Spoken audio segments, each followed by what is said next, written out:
अब तशरीफ लाने वाले हैं हमारे अगले सदस्य नंबर 2। सड़कों से सीखा लेकिन बातें ऐसे जैसे गारा में। कैसे हो सब लोग? मुझे लास्ट ईयर बिग बॉस से कॉल आया था, तो मैंने बोला कि क्यों सलमान भाई होस्ट क्यों नहीं कर रहे? मैं तो 50 लाख लूंगा होस्टिंग का। उन्होंने बोला 36, तो मैं बोला आपका ना मेरा 40 में डन करते। तो बोले तेरे से 36 आते हमारे पास। हमने कंटेस्टेंट के लिए कॉल किया है। मैं इस शो के लिए मना कर भी नहीं सकता। मैं डोंगरी से रहता हूँ, तो एकदम छोटे घर में रह लेना हम लोग। और बिग बॉस का क्या आलीशान घर है, मतलब यहाँ पे वोट नहीं मिलने पे ऐसा बाहर चले जाते ना घर के। हमारे पे ऐसा करवट भी लेते हैं तो घर के बाहर निकल जाते। नमस्कार, मैं महिमा चौहान। आज मेरे जिले पर एक ऐसी स्टोरी पर बात करेंगे जिसके जीवन में संघर्ष ही संघर्ष रहा है, लेकिन वह आज ऐसे मुकाम पर है जो कोई सपने में भी नहीं सोच सकता। जी हाँ, हम बात कर रहे हैं बिग बॉस 17 स्ट्रॉन्ग कंटेस्टेंट माना जा रहा है कि तो वही बिग बॉस के घर में भी इन दिनों काफी चर्चाओं में है। क्या आप उनको जानते हैं? अगर नहीं जानते तो आपको हम बताते हैं कि वह कौन है। Stand up comedian Munawar Faruqui अपने जोक्स और कविताओं से लोगों का दिल छू जाते हैं। उनके हर जोक पर हंसी आना लाजमी है, पर सबके चेहरे पर हंसी लाने वाले कॉमेडियन की लाइफ बेहद संघर्ष भरी रही है। एक इंटरव्यू के दौरान उन्होंने अपनी तकलीफों का जिक्र किया गया जो बेहद इमोशनल कर देने वाला है। देखिए रिपोर्ट में। मेरा ख्वाब जगेगा मेरी नींद भरी आंखों, आंख लगे तो कभी थाम लेना हाथ में। ताज चढ़ेगा सर महल बनेगा, कभी लिखना रुके तो दोनों काट देना हाथ में। तो कॉमेडी छोड़ने के हजारों रीजन है मेरे पास, बट कॉमेडी करने का एक रीजन, और वो ये है। For your main act of the night, give it up for Mr. Munawwar Farooqi! बिन बताए उसने क्यों ये दूरी कर दी, बिछड़ कर उसने मोहब्बत ही अधूरी कर दी। मेरे मुकद्दर में गम आए तो क्या हुआ, खुदा ने उसकी ख्वाहिश तो पूरी कर दी। ये शायरी है मुनव्वर फारूकी की, जो बिग बॉस में सबसे चर्चित प्रतिभागी हैं। ये तो आपको पता है कि ये शायरी और स्टैंड अप कॉमेडियन के शौकीन हैं, जिसके चलते इनका काफ़ी नाम हुआ। लेकिन क्या आपको पता है कि इस शायरी में भी कहीं ना कहीं दर्द छुपा हुआ है? तो वहीं मुनव्वर फारूकी की ज़िंदगी में बहुत सी परेशानियों से संघर्ष करते नजर आए हैं। आपको बता दें कि छोटी उम्र में ही पढ़ाई के साथ साथ वो नौकरी भी करते थे। एक ऐसी परिस्थिति ने सब कुछ बदल दिया, लेकिन मुनव्वर ने हार नहीं मानी। उन्होंने कहा कि मेरी माँ और दादी मिलकर घर पर समोसे बनाती थी। हमने घर के बाहर एक स्टॉल लगाना शुरू किया, जहाँ वो समोसे तलकर बेचते थे। तब भी घर के खर्चे पूरे नहीं हो पाते थे, घर में कलेश रहता था।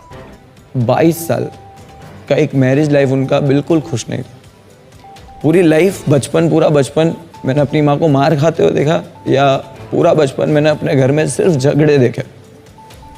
और उसके दौरान हम इतने छोटे थे कि मॉम, वो जो यहाँ पे जो टास्क आते हैं ना, वो चक्री वाला, पापड़ वाला, वो सब मेरे को मेरी मॉम की इसलिए याद दिलाते क्योंकि मेरी मॉम घर चलाती थी ये सब करके। डैड अपनी ही दुनिया में थे मस्त, वो अपना ही सब करते थे। तो आई रिमेंबर वो चक्री बनाना मेरे को इसके लिए आता है क्योंकि मैं बनाता था। पापड़ बनाते थे, वो हम बेचने जाते थे। तो ये मॉम करती थी, और डैड का लाइफ एकदम अलग ही था। डैड दादी सबका अलग था। उनको उतना इज्जत कभी नहीं मिली उस घर में। मॉम को ऐसी लाइफ वो जी रही थी। इतना ही नहीं, शो के दौरान उन्होंने अपनी मां को लेकर कहा था कि उन्हें उनके ससुराल में कभी प्यार ही नहीं मिला। मुनव्वर ने कहा कि मेरी बहन की शादी के लिए मां को जिम्मेदार माना गया, और उन 3500 का कर्जा, जिस वजह से मेरी मां ने अपनी जिंदगी खत्म करने का फैसला लिया। देखिए रिपोर्ट में। मुनव्वर फारूकी की ज़िंदगी में एक घटना ऐसी हुई कि वो आज तक भूल नहीं पाए। वो अपनी माँ से बहुत प्यार करते थे, लेकिन उनकी माँ को उनकी ससुराल में कभी प्यार नहीं मिला। हमेशा घर में कलेश रहने के कारण वो टेंशन में रहती थी। घर की परेशानियों को दूर करने के लिए उन्होंने कुछ रुपए उधार लिए, लेकिन वही रुपए और ताने सुन कर वो थक चुकी थी, जिसमें उन्होंने ऐसा निर्णय लिया जिसे सुनकर मुनव्वर भी जिंदगी से टूट चुके थे। उन्होंने अपनी ज़िंदगी ख़त्म करने का फैसला भी ले लिया था। फारूकी की मां चुनौतियों भरी जिंदगी को बर्दाश्त नहीं कर सकी और उन्होंने आत्महत्या कर अपनी जीवन लीला समाप्त कर ली थी। ये हो रहा है, मैं थोड़ा डरा हुआ था। मैं बस वहाँ खड़ा हुआ था। वहाँ पे एक नर्स है जो मेरी मॉम की बहन की बेटी है। तो वो नर्स आई हमारे पास और वो भी देखने लगी। बोले क्या हुआ मम्मी को, ये वो। हम लोग बोले कुछ नहीं।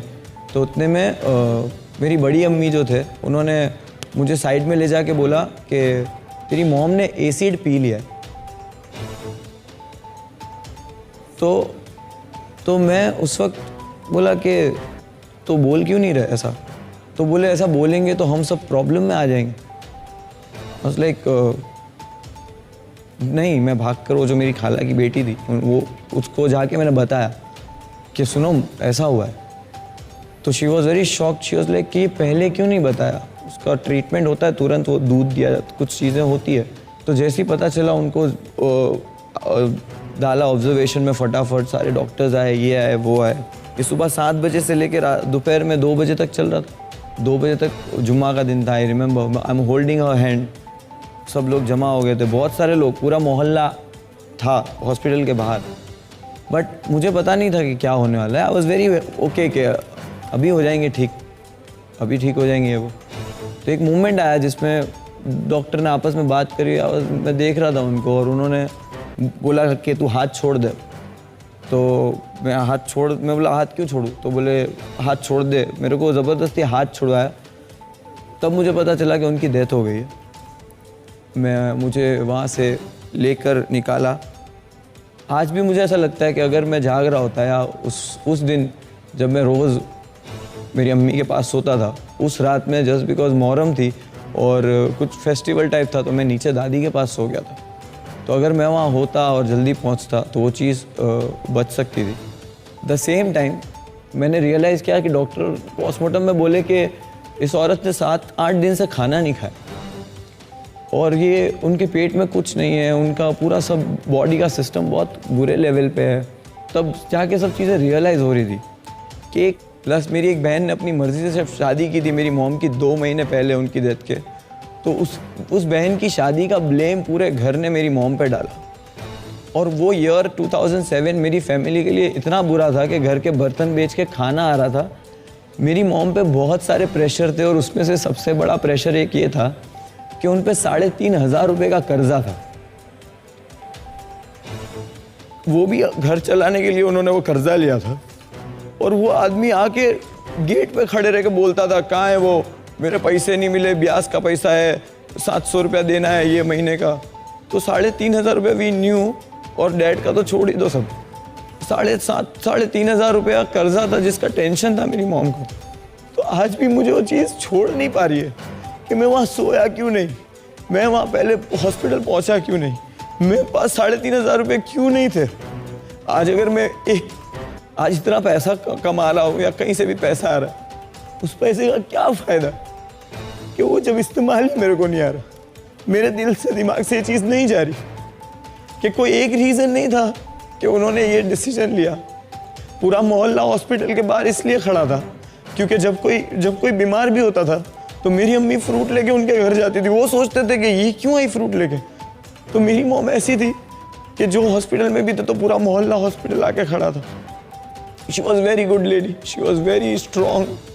इन सारी मुसीबतों को पार कर मुनव्वर ने आगे बढ़ने का फैसला लिया। आज वह करियर में एक अच्छे मुकाम पर पहुंच चुके हैं। यहाँ तक कि उन्होंने कंगना के शो लॉकअप का ऑफर मिला और विनर बनकर बाहर निकले। आज वह बिग बॉस 17 में बिग बॉस में अपना जलवा दिखा रहे हैं। उनके फैंस उनसे बिग बॉस की ट्रॉफी जीतने की उम्मीद भी लगा चुके हैं।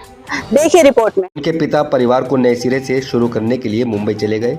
फारूकी ने पहले ही स्कूल छोड़ दिया था और एक दुकान सहायक के रूप में बर्तन बेचने का काम किया था। कुछ समय बाद फारूकी के पिता का भी निधन हो गया और उन पर पारिवारिक मामलों की पूरी जिम्मेदारी आ गई। 20 साल की उम्र में फारूकी एक मशहूर फर्म में ग्राफिक डिजाइनर के रूप में काम कर रहे थे। जब यूट्यूब पर कुछ स्टैंड अप कॉमिक्स पर उनका ध्यान गया तो फारूकी ने फैसला किया कि वो वास्तव में यही करना चाहते थे। इसी फैसले से उनकी ज़िंदगी बदल गई। लोग उन्हें पसंद करने लगे। फिर इन्हें कंगना के शो लॉकअप का ऑफर मिला और विनर बनकर बाहर निकले। आज वो बिग बॉस सीजन 17 में अपना जलवा दिखा रहे हैं। मुनव्वर फारूकी बिग बॉस के घर में अपने फैंस का चेहरा बने हुए हैं। बिग बॉस का घर एक ऐसी जगह है जहां से वो अपने सपने जल्दी ही बदल सकते हैं। ब्यूरो रिपोर्ट, मेरा जिला। अगर आपको यह खबर अच्छी लगी तो आप हमारे कमेंट बॉक्स पर अपनी राय दें और मेरे जिले को सब्सक्राइब जरूर करें।